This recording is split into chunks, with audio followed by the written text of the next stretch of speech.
Un professeur a humilié une élève pauvre en classe sans savoir qu'elle était un génie des mathématiques. À la révélation de son talent exceptionnel, il a fondu en larmes.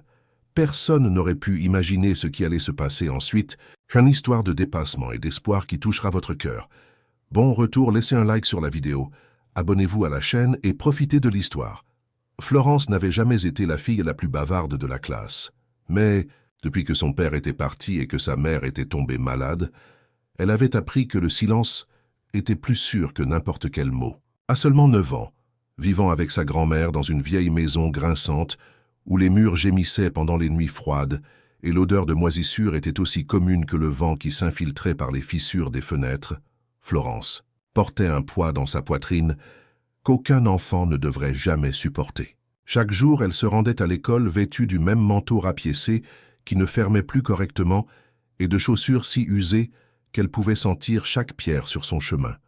En arrivant, elle était accueillie non seulement par les regards en coin de ses camarades de classe, mais aussi par le mépris ouvert de M. Xavier, l'instituteur. « Florence, sais-tu seulement ce qu'est une soustraction ?» se moquait-il quand elle hésitait.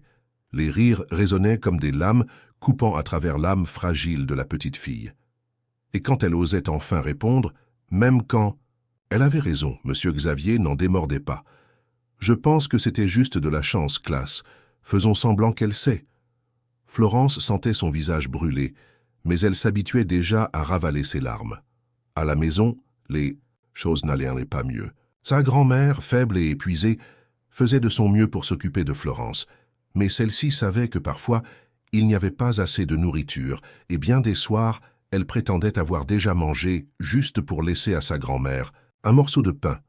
Le seul réconfort de Florence était les vieux livres de mathématiques que son grand-père lui avait laissés avant de mourir. En secret, cachés dans le grenier, elle résolvait des problèmes que même des adultes auraient du mal à comprendre, éclairés uniquement par une lampe de poche faiblissante et le doux son de la respiration fragile de sa grand-mère dans la pièce voisine.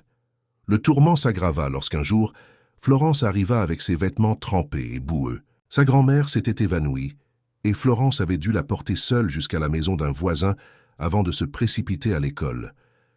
Elle entra dans la classe en retard, tremblante de froid et de peur. Sans perdre une seconde, M. Xavier ricana. « Classe, on dirait que nous avons une mendiante perdue. Devrions-nous lui enseigner les mathématiques ou lui demander de la monnaie ?»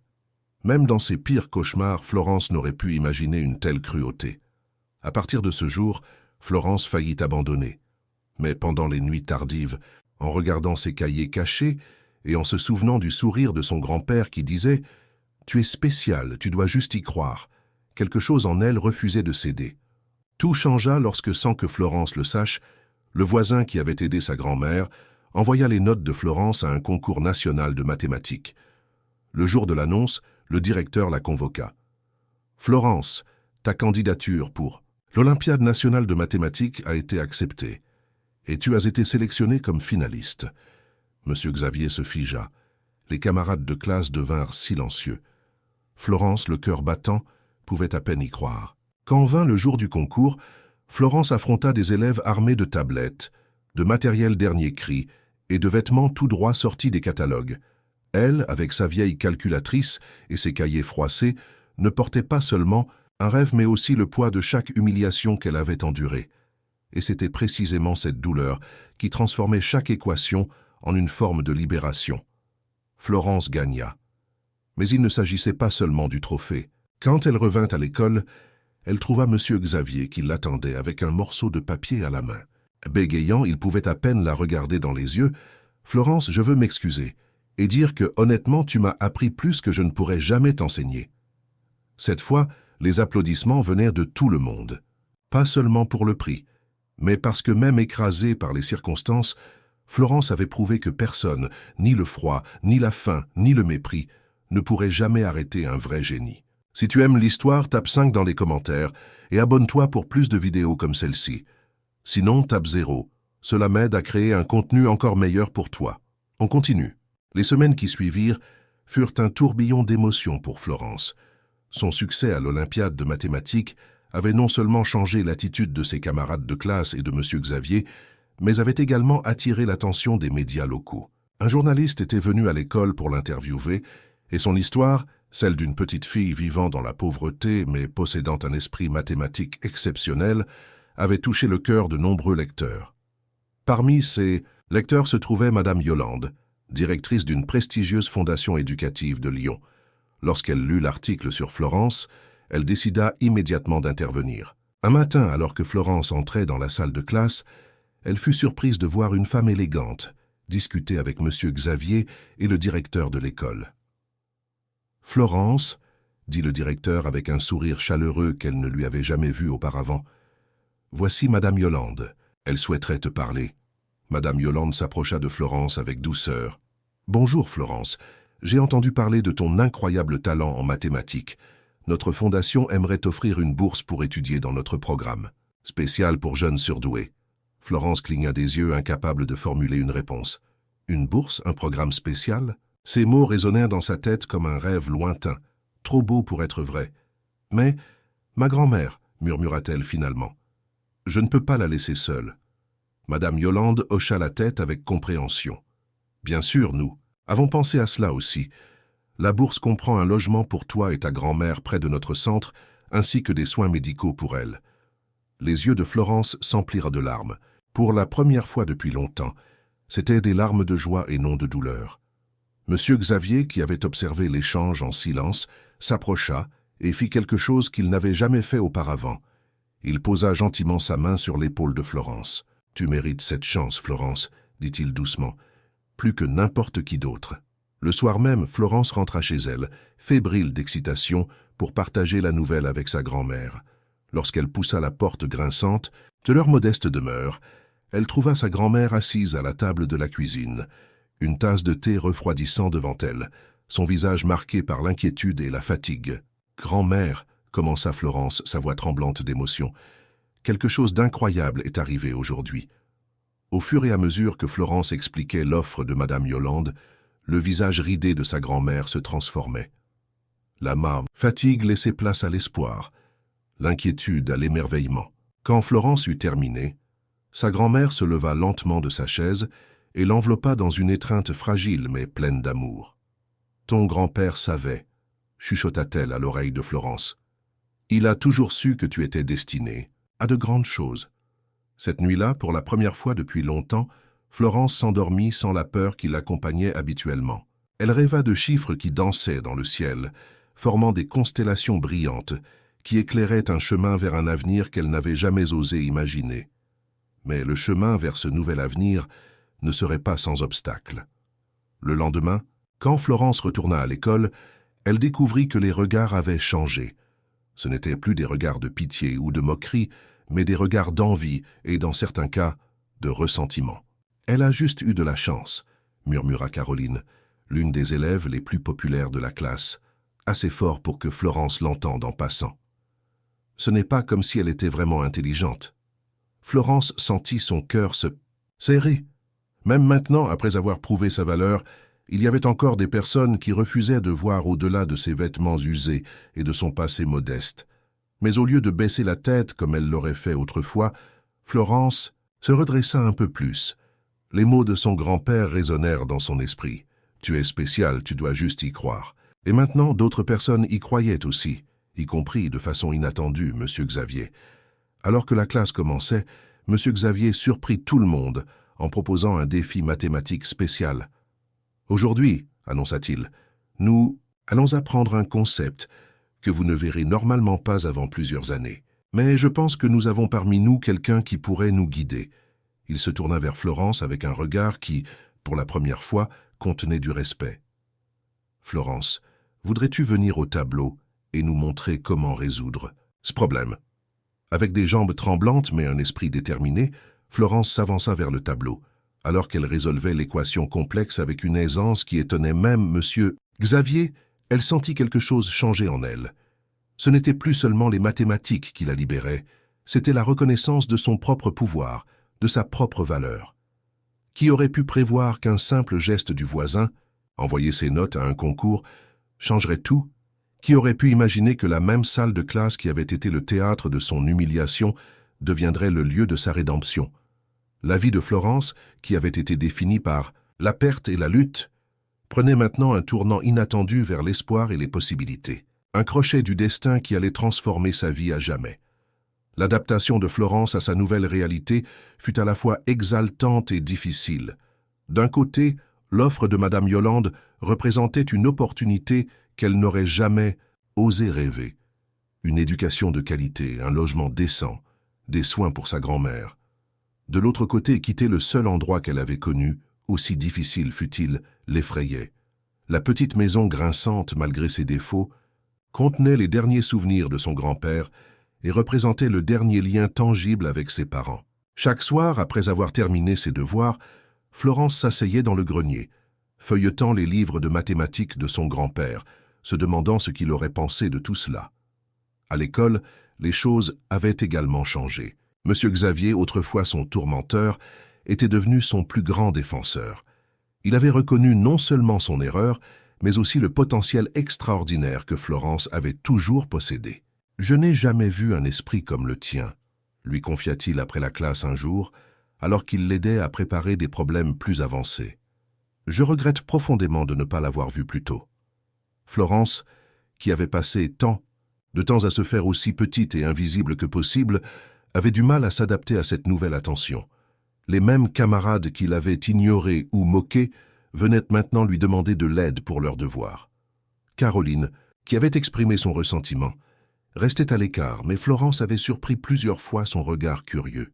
Un après-midi, alors que Florence rangeait ses affaires après l'école, Caroline s'approcha d'elle, seule. « Comment fais-tu » demanda-t-elle, sa voix dépourvue de son ton habituellement hautain. Florence leva les yeux, surprise. « Comment ? Je fais quoi ?»« Les maths, » précisa Caroline. « Comment arrives-tu à comprendre tout ça si facilement ?» Florence réfléchit un moment. Personne ne lui avait jamais posé cette question auparavant. « Je ne sais pas si c'est facile, » dit-elle finalement. « C'est juste que les nombres ont toujours eu du sens pour moi. Ils sont constants, fiables. Ils ne changent pas selon qui. Les regardes ou comment on est habillé ?» Caroline la fixa un long moment, puis hocha lentement la tête. « Est-ce que tu pourrais m'aider ? J'ai du mal avec ces fractions, et mes parents seront furieux si j'échoue encore à un test. » Florence hésita. Caroline avait été l'une des élèves qui avait ri le plus fort lorsque M. Xavier s'était moqué d'elle. Mais quelque chose dans la vulnérabilité soudaine de Caroline la toucha. Elle se souvint de ce que son grand-père lui disait souvent. La vraie force ne vient pas de tenir rancune, mais de tendre la main, même à ceux qui ne l'ont pas tendue pour toi. « D'accord, dit-elle. On peut travailler ensemble à la bibliothèque demain après l'école. » Le visage de Caroline s'illumina. « Vraiment ? Merci, Florence. » Alors que Caroline s'éloignait, Florence sentit une étrange sensation de légèreté. Elle avait passé si longtemps à se protéger de la douleur, à construire des murs autour d'elle, qu'elle n'avait pas réalisé combien ces murs l'avaient aussi empêchée de vivre pleinement. Le lendemain, à la bibliothèque, Florence fut surprise de voir non seulement Caroline, mais aussi 3 autres camarades de classe attendre. « J'espère que ça ne te dérange pas, » dit Caroline, un peu gênée. « Ils ont aussi besoin d'aide. » Florence sourit. « Plus on est de fous, plus on rit. » Les séances d'études à la bibliothèque devinrent rapidement un rituel hebdomadaire. Florence découvrit qu'expliquer les concepts mathématiques aux autres l'aidait à approfondir sa propre compréhension. Et, à sa grande surprise, elle commença à se faire des amis. De vrais amis qui l'appréciaient pour qui elle était et non pas malgré sa situation. Pendant ce temps, les préparatifs pour son départ vers le programme de la Fondation s'accéléraient. Madame Yolande avait trouvé un petit appartement confortable près du centre éducatif, avec une chambre ensoleillée pour sa grand-mère et un petit bureau où Florence pourrait étudier. Les médecins de la Fondation avaient commencé à suivre l'état de santé de sa grand-mère, prescrivant des médicaments qui semblaient lui redonner un peu de vitalité.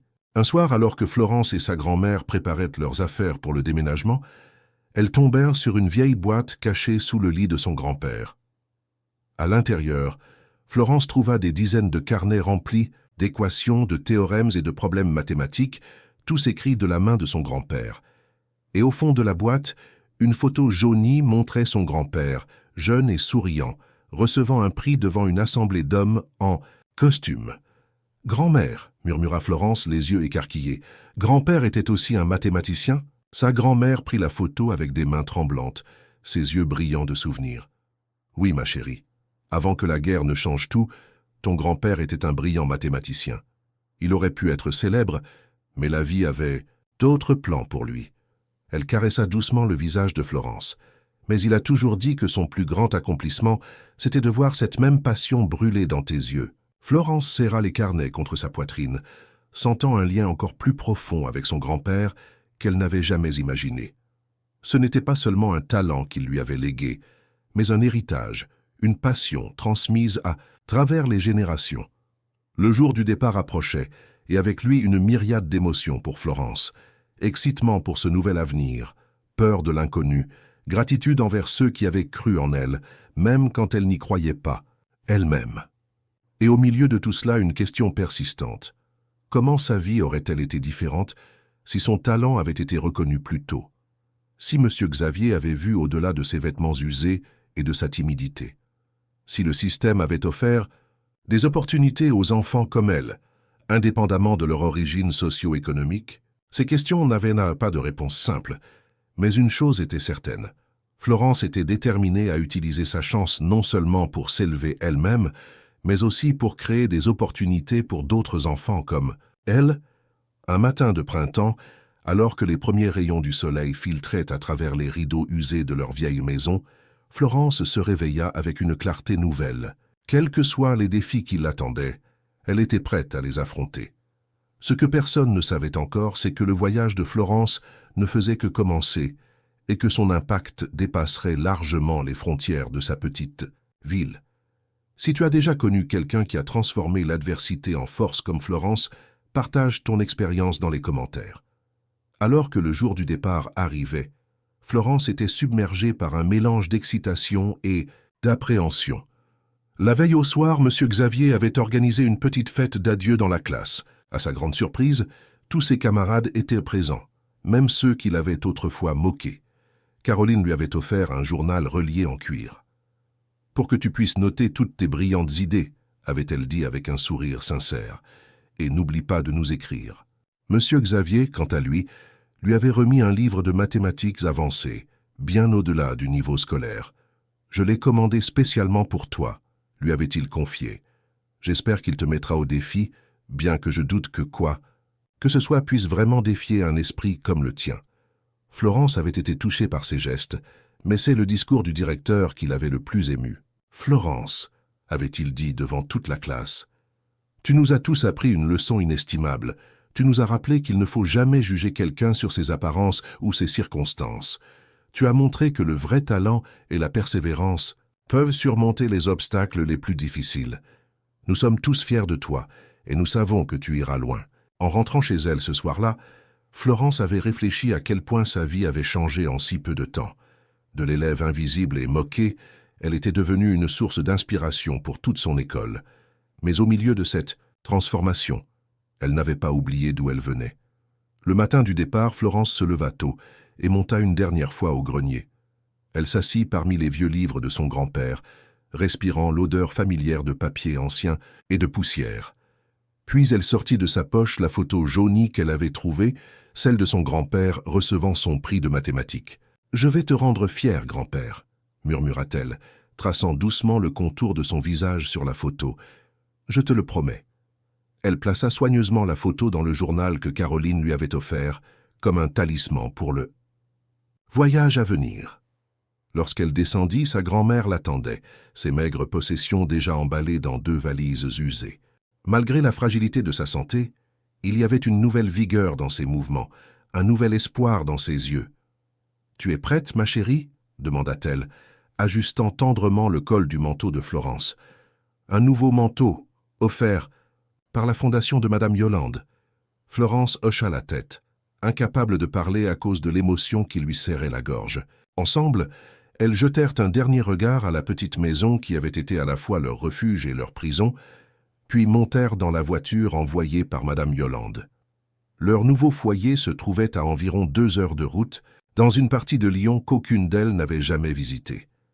Lorsqu'elles arrivèrent devant le petit immeuble où se trouvait leur appartement, Florence fut surprise par son apparence ordinaire. Malgré le prestige de la fondation, Il n'y avait rien d'ostentatoire dans cet endroit. « C'est parfait », murmura sa grand-mère, comprenant l'hésitation de Florence. « C'est un nouveau départ, mais nous n'avons pas besoin de luxe, juste d'un endroit sûr où tu pourras développer ton talent. » L'appartement était simple mais propre, avec des fenêtres lumineuses et des meubles modestes mais confortables. La chambre de Florence donnait sur un petit parc où des enfants jouaient, leur rire montant jusqu'à elle comme une promesse de jours meilleurs.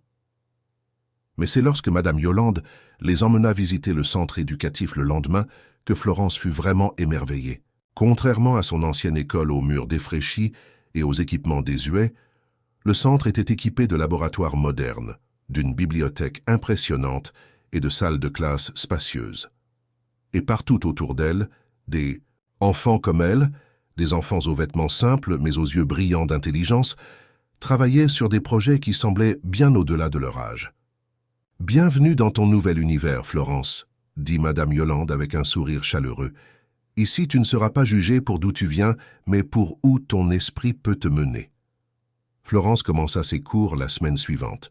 Contrairement à ce qu'elle avait connu, les enseignants ici étaient patients et encourageants, poussant chaque élève à explorer ses propres intérêts et capacités. Pour la première fois, Florence se sentait vraiment à sa place, entourée d'autres enfants qui partageaient sa passion pour l'apprentissage. Mais ce n'est que lorsqu'elle rencontra le professeur Zacharie, un mathématicien renommé qui enseignait au centre, que Florence trouva véritablement un mentor. Dès leur première rencontre, le professeur Zacharie reconnut en Florence non seulement un talent exceptionnel, mais aussi une profondeur de pensée rare chez quelqu'un de si jeune. « Tu as quelque chose de spécial, Florence », lui dit-il après l'avoir observé résoudre un problème complexe. « Ce n'est pas seulement ta capacité à manipuler les chiffres, mais ta façon d'aborder les problèmes, de voir des connexions là où d'autres ne voient que des obstacles. » Sous la tutelle du professeur Zacharie, Florence s'épanouit. Elle progressa rapidement, dévorant des concepts mathématiques qui auraient défié des étudiants universitaires. Mais plus important encore, elle commença à développer son propre style, sa propre approche des mathématiques. Un jour, alors qu'il travaillait sur un problème particulièrement difficile, Florence trouva une solution élégante que même le professeur Zacharie n'avait pas envisagée. « Remarquable », murmura-t-il, étudiant sa démarche. « Tu sais, Florence, c'est exactement ce genre d'innovation dont notre domaine a besoin. Des esprits frais qui ne sont pas limités par les approches conventionnelles. » Florence rougit sous le compliment, mais quelque chose dans ses paroles éveilla une nouvelle idée en elle. « Professeur, » demanda-t-elle lentement, « pensez-vous qu'il y a d'autres enfants comme moi là-bas? Des enfants qui ont le potentiel mais pas l'opportunité ?» Le professeur Zacharie la regarda longuement, ses yeux reflétant une profonde réflexion. « Sans aucun doute. Le talent ne connaît pas de frontières socio-économiques, Florence. Mais malheureusement, notre système éducatif a souvent du mal à le reconnaître. » C'est à ce moment précis que quelque chose s'alluma en Florence. Une nouvelle passion qui allait bientôt rivaliser avec son amour des mathématiques. Une passion pour la justice éducative, pour créer des opportunités pour les enfants qui, comme elle autrefois, restaient invisibles dans un système qui ne savait pas voir au-delà des apparences. Ce que Florence ne savait pas encore, c'est que cette nouvelle passion allait bientôt la conduire à entreprendre un projet qui changerait non seulement sa vie, mais aussi celle de nombreux autres enfants. Un projet qui commencerait par une simple idée, née de sa propre expérience, mais qui se transformerait en quelque chose de bien plus grand qu'elle n'aurait jamais pu imaginer. Que se passera-t-il ensuite dans le voyage extraordinaire de Florence? La réponse pourrait vous surprendre. Tandis que Florence progressait rapidement dans ses études, sa grand-mère retrouvait une vitalité qu'elle n'avait pas connue depuis des années. Les soins médicaux fournis par la Fondation, combinés à un environnement sain et stable, avaient en fait des merveilles pour sa santé. Elle passait ses journées à explorer le quartier, à se faire de nouveaux amis parmi les voisins et à prendre soin du petit balcon de leur appartement, qu'elle avait transformé en un jardin miniature, plein de couleurs et de vie. Un soir, alors que Florence racontait à sa grand-mère sa journée au centre, l'idée qui germait en elle depuis sa conversation avec le professeur Zacharie devint plus claire. « Grand-mère, dit-elle, posant son crayon, je pense à tous les enfants comme moi, ceux qui ont peut-être un talent caché mais qui n'ont personne pour le voir ou l'encourager. » Sa grand-mère hocha la tête, comprenant immédiatement. « Tu pensais à ton ancienne école, à des enfants comme toi qui y sont. Encore? Pas seulement à mon ancienne école, répondit Florence, ses yeux brillants d'excitation. Je pense à toutes les écoles comme celle-là, dans tous les quartiers défavorisés. Et si je pouvais faire quelque chose pour aider ces enfants à être vus, pour leur montrer qu'ils ont aussi un avenir brillant possible? Sa grand-mère sourit, une fierté immense illuminant son visage fatigué. Ton grand-père disait toujours que les grands esprits ne se contentent pas de résoudre des problèmes, ils cherchent à rendre le monde meilleur. Que penses-tu faire? Florence réfléchit. Un moment. Je ne suis pas sûr encore. Mais je sais que je veux créer quelque chose qui aide les enfants à découvrir et à développer leurs talents cachés, surtout en mathématiques. Les jours suivants, cette idée continua de grandir dans l'esprit de Florence. Elle commença à noter ses réflexions dans le journal que Caroline lui avait offert, remplissant page après page de plans et de possibilités. Un samedi matin, elle rassembla son courage et alla frapper à la porte du bureau de Madame Yolande au centre. « Florence, dit Madame Yolande, surprise mais souriante, que puis-je faire pour toi? »« J'ai une idée, commença Florence, sa voix d'abord, hésitante puis gagnant en assurance à mesure qu'elle expliquait sa vision. « Je voudrais créer un programme où des élèves comme moi qui ont eu la chance de venir ici pourraient retourner dans leurs anciennes écoles et organiser des ateliers de mathématiques. Des ateliers qui rendraient les mathématiques amusantes et accessibles, qui montreraient aux enfants qu'ils peuvent être bons, même s'ils pensent le contraire. » Madame Yolande écouta attentivement, son expression passant de la surprise à l'intérêt, puis à l'enthousiasme. « C'est une idée remarquable, Florence. Mais ce serait un grand projet, tu en es consciente ?»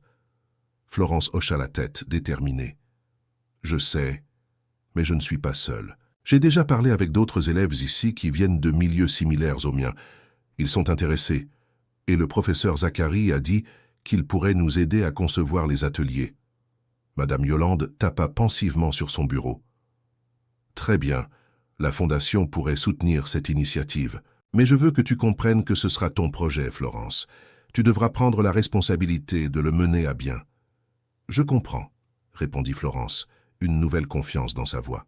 « Je suis prête. » C'est ainsi que naquit les Mathémagiciens, un programme où des élèves surdoués du centre retournaient régulièrement dans leurs anciennes écoles pour animer des ateliers de mathématiques ludiques et enrichissants. Florence fut naturellement désignée comme la coordinatrice du programme, travaillant étroitement avec le professeur Zacharie pour développer un curriculum adapté.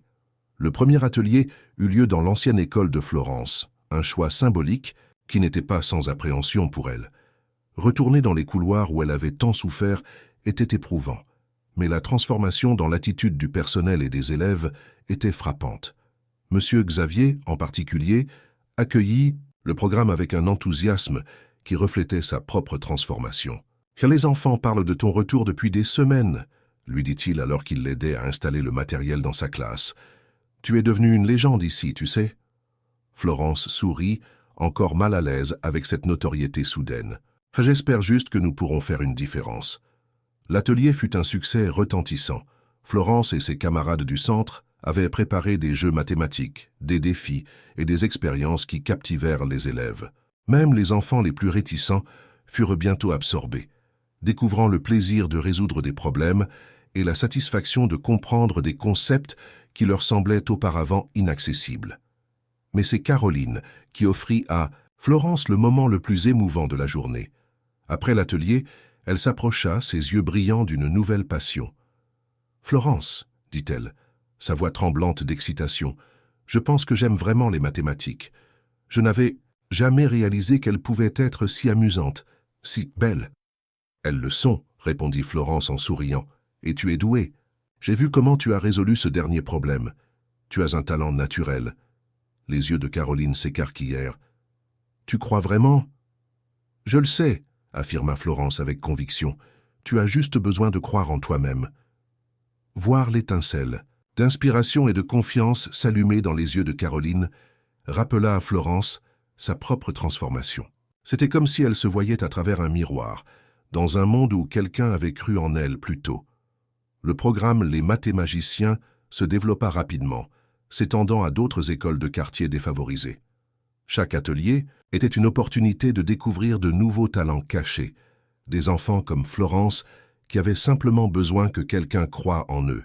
Plusieurs de ces enfants furent ensuite recommandés pour des bourses à la Fondation, créant un cycle vertueux d'opportunités et d'inspiration.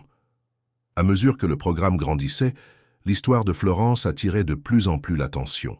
Des journalistes vinrent l'interviewer, des éducateurs s'intéressèrent à sa méthode, et même des politiciens commencèrent à parler de son initiative comme un modèle pour réformer l'éducation dans les zones défavorisées. Un jour, Florence reçut une lettre qui changea tout. Elle venait du ministère de l'Éducation, l'invitant à présenter son programme lors d'une conférence nationale sur l'innovation éducative. « Grand-mère !» s'exclama Florence en montrant la lettre. « Ils veulent que je parle devant des centaines d'éducateurs et de décideurs politiques. » Sa grand-mère, qui tricotait paisiblement près de la fenêtre, sourit avec fierté. « Bien sûr qu'ils le veulent. Tu as créé quelque chose de spécial, Florence. Quelque chose qui change des vies. » Florence sentit une vague d'émotion la submerger.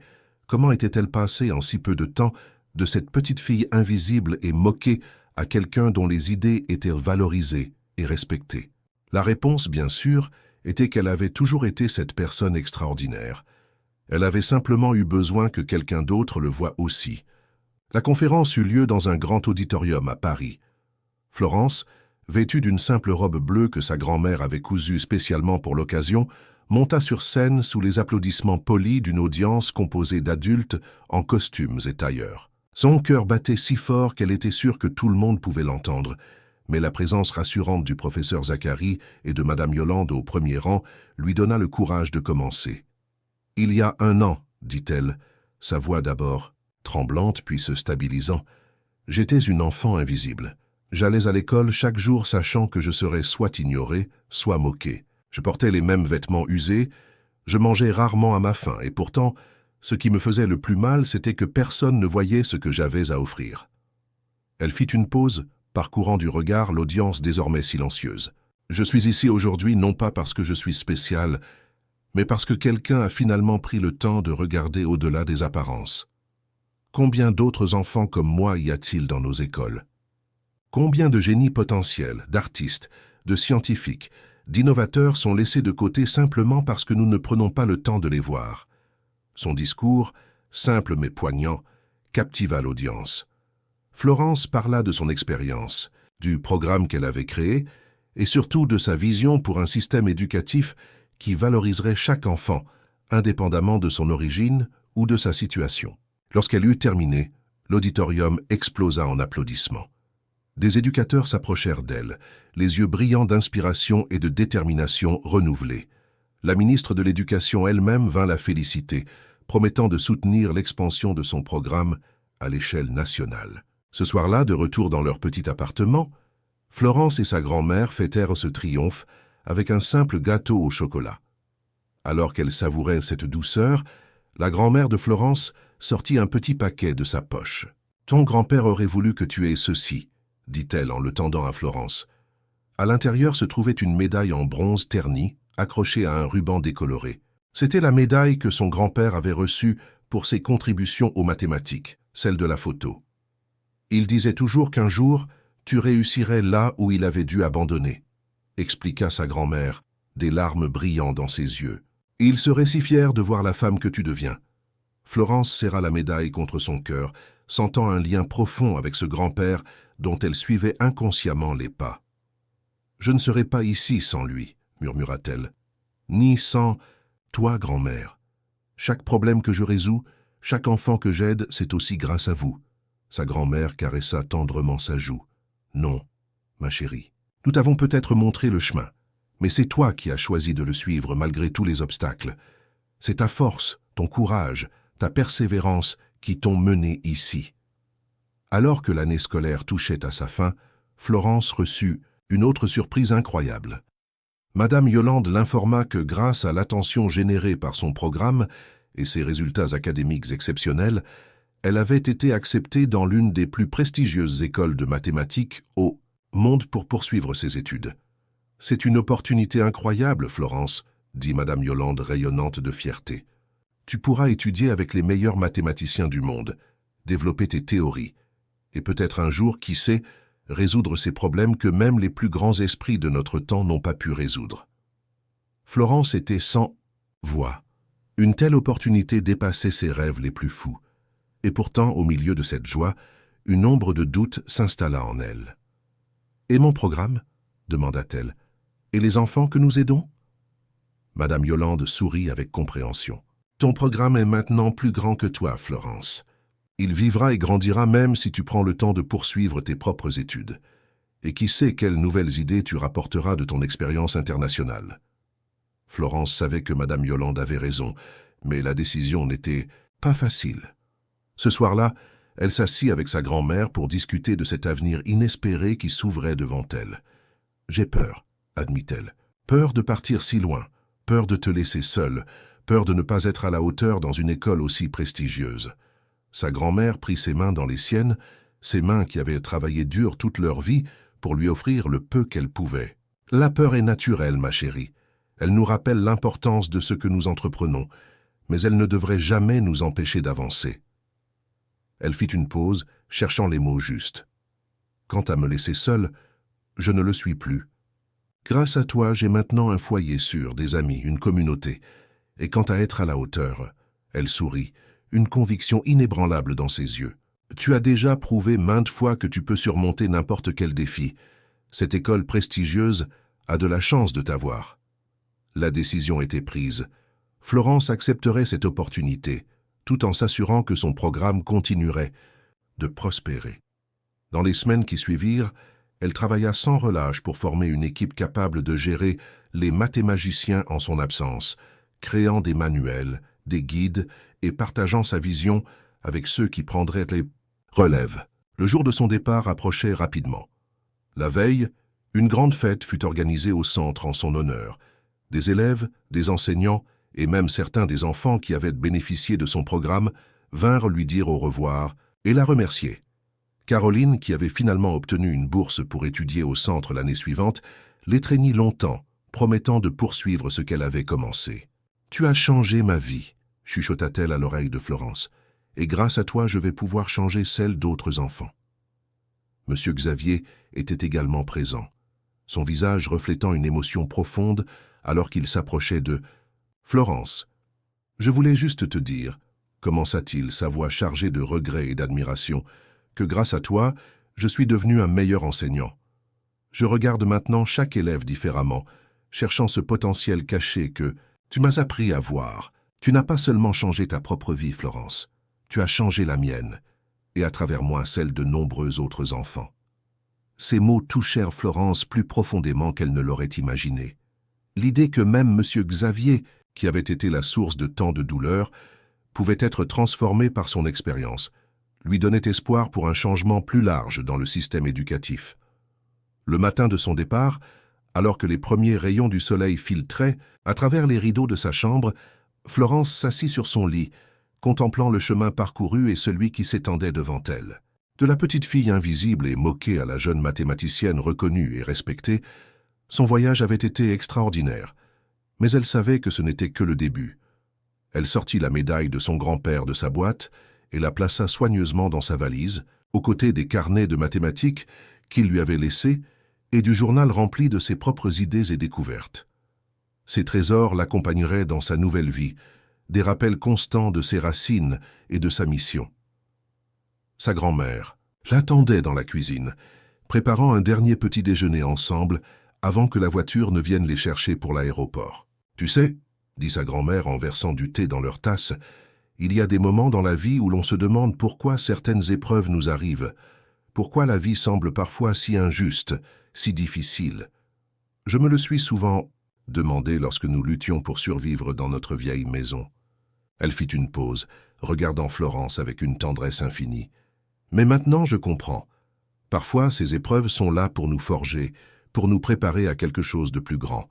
Si ta vie avait été facile, tu n'aurais peut-être jamais développé cette détermination, cette compassion, cette vision qui te rendent si spéciale. » Florence sentit des larmes monter à ses yeux. « Je t'aime, grand-mère. Je reviendrai souvent, je te le promets. »« Je sais, ma chérie, » répondit sa grand-mère avec un sourire serein. « Et je serai toujours là à t'attendre, à te soutenir, à croire en toi comme je l'ai toujours fait. » Alors que la voiture s'éloignait, emportant Florence vers son nouvelle. À venir, elle regarda par la fenêtre arrière, observant sa grand-mère qui agitait la main sur le trottoir. À cet instant précis, elle fut frappée par une réalisation profonde. Dans la vie, ce ne sont pas nos circonstances qui déterminent qui nous sommes, mais notre réponse à ces circonstances. Elle avait choisi non pas d'être définie par sa pauvreté ou par les moqueries qu'elle avait endurées, mais par sa passion, sa persévérance et son désir de créer un monde meilleur pour les enfants comme elle. Et tandis que l'avion décollait, emportant Florence vers des horizons inconnus, elle savait avec une certitude absolue que ce n'était que le début de son histoire. Une histoire qui continuerait d'inspirer et de transformer des vies, longtemps, après que les échos des moqueries de M. Xavier se soient évanouis dans le passé. Car c'est là le pouvoir d'un esprit brillant combiné à un cœur compatissant. Il peut non seulement résoudre des équations complexes, mais aussi l'équation la plus difficile de toutes. Comment transformer la souffrance en force, l'adversité, en opportunité, et faire de ce monde un endroit meilleur pour tous ceux qui suivront. Félicitations. Tape 9 dans les commentaires pour me montrer que tu es resté jusqu'à la fin avec moi. Merci d'avoir regardé et à demain pour une nouvelle histoire sur cette même chaîne.